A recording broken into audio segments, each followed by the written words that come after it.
les peuples opprimés doivent intégrer un certain nombre d'enseignements de l'histoire, avoir une conscience identitaire forte. Car quoi qu'on dise, il y a deux catégories d'humains. Les oppresseurs, les privilégiés, et les opprimés, c'est-à-dire les déshérités. Les opprimés doivent refuser de pardonner à leurs oppresseurs, car le pardon, c'est la propagande des oppresseurs, et c'est la vertu imposée aux opprimés. Les opprimés doivent se prendre en main, s'organiser et se doter d'institutions politiques et économiques fortes. L'oppresseur ne comprend que le langage de la violence est celui de l'argent.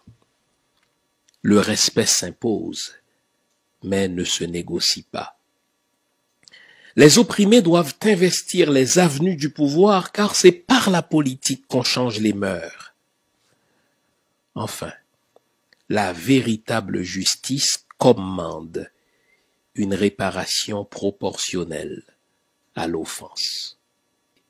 Le pardon, c'est la propagande des oppresseurs. C'est pas pour rien que j'ai commencé par vous rappeler que le système occidental s'est donné une superstructure.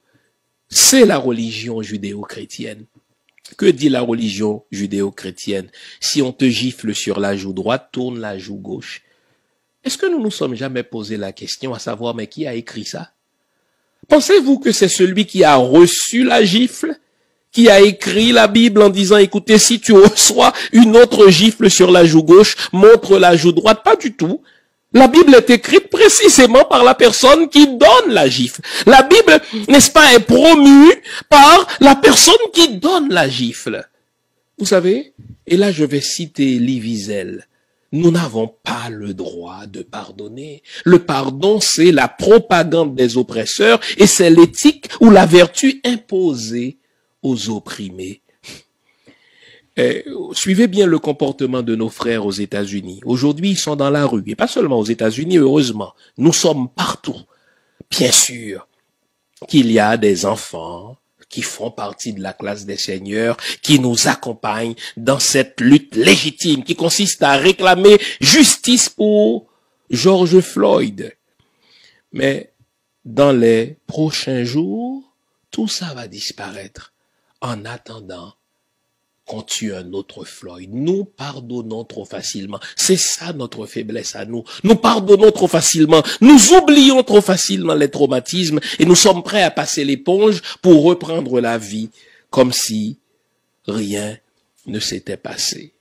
Vous savez, je l'ai dit tout à l'heure, on ne peut pas compter sur les descendants des seigneurs, donc sur les privilégiés d'aujourd'hui, ceux dont les privilèges reposent justement sur le travail de nos ancêtres. On ne peut pas compter sur eux pour que le système change. Ce sont les descendants des déshérités qui doivent s'organiser pour que le système change.